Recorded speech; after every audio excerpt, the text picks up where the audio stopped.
Today, we're diving deep into something we see every single day, but maybe don't fully get: the weather. We're going to explore the incredible physics that turn our atmosphere into this vast, churning ocean of air that's all around us. To really wrap your head around this, just look at this image. I want you to stop seeing empty space and instead picture a massive, swirling ocean of air surrounding our planet. And just like the real sea, it's got currents and waves. All of it is constantly on the move. So, what's making it all move, right? What's the invisible engine with enough power to whip up both a beautiful, calm day and a terrifying hurricane? Well, that's the big question we're going to answer. And it all starts with the basic ingredients.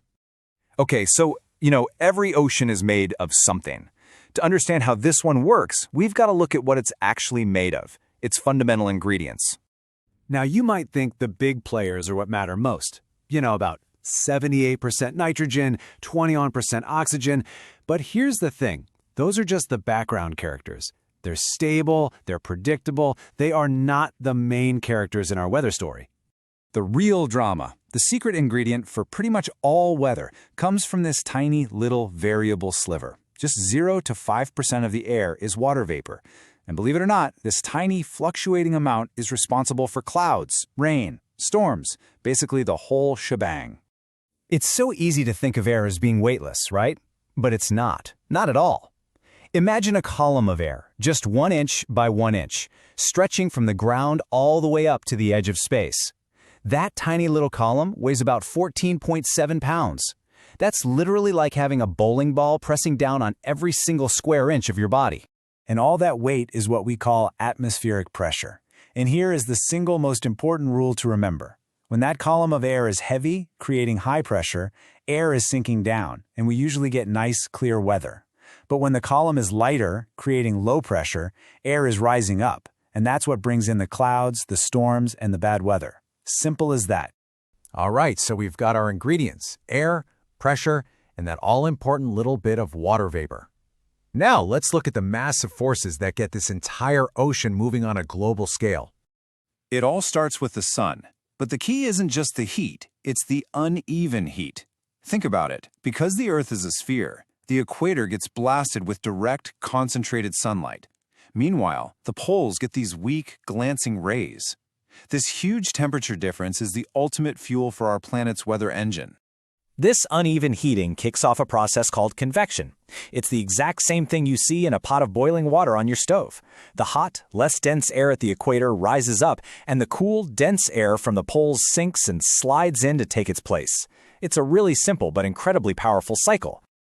Now, if the Earth just stood still, this would create a really simple wind pattern, just flowing from the poles to the equator. But of course, our planet doesn't stand still, and the Earth's rotation, well, it completely changes the game. This is where something called the Coriolis force comes in. As air tries to travel in a nice straight line, the Earth literally spins out from underneath it, which makes its path curve. And that curve breaks that simple global flow into 3 massive rotating cells in each hemisphere. These cells, these are the true gears of our planet's weather machine. Okay, so now we can zoom in from that huge global pattern to the systems that actually shape our daily forecast. We're talking about the highs, the lows, and the fronts. A good way to think about these is as invisible mountains and valleys in our ocean of air. High-pressure systems are like mountains of heavy, sinking, dry air. They rotate clockwise and tend to push bad weather away. Low-pressure systems are the opposite. They're like valleys of light, rising, moist air that rotate counterclockwise, sucking weather in. So what happens when 2 of these huge air masses with totally different personalities, say a cold, dry one from the Arctic and a warm, humid one from the tropics, run into each other? Well, they don't mix easily. They form a boundary, a line. We call it a front. And a front is basically a weather battleground. And these battles can play out in very different ways. A cold front, for instance, is an aggressive assault. It acts like a snowplow, moving really fast and violently shoving warm air straight up, which creates those towering thunderstorms. A warm front is more like a slow invasion. It gradually slides up and over the cooler air, usually creating that widespread, gentle, steady rain. So we've gone from the planet down to the region. Now let's bring it right down to the weather you can actually feel on your own doorstep. If you have ever been to the beach on a hot day, you have felt a perfect example of local weather. The land heats up way faster than the water, which causes the air right above it to rise. So the cooler, denser air over the ocean then rushes in to fill that space. That's a sea breeze. It's a natural air conditioner created by uneven heating.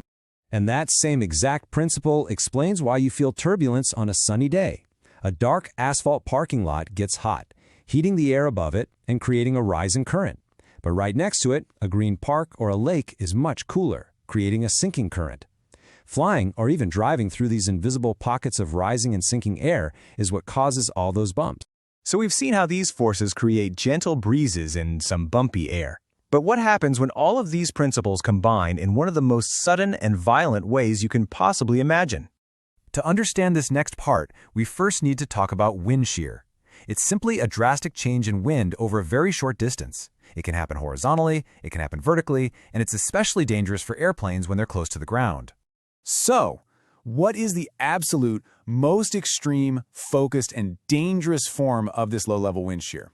Well, it has a very specific and pretty terrifying name. It's called the microburst. It's a concentrated, powerful downdraft of air that literally slams into the ground and then explodes outwards in all directions, like an invisible bomb going off. Flying into one of these is a pilot's absolute nightmare, and this shows you exactly why. First, the plane flies into a strong headwind from the outflow, which actually makes the plane fly better for a second. But then it hits the core, a catastrophic downdraft pushing the plane towards the ground at up to 6,000 feet per minute. As it flies out the other side, the wind instantly shifts to a strong tailwind, which just destroys its airspeed and lift. This entire deadly sequence can happen in seconds, leaving a pilot with almost no time to recover. So, from the spin of our planet to the sun heating up a parking lot, the weather is not random. It's a single, connected story of energy, pressure, and motion that's playing out on every scale imaginable. So the final thought is this: the next time you look outside, what part of that incredible story are you seeing?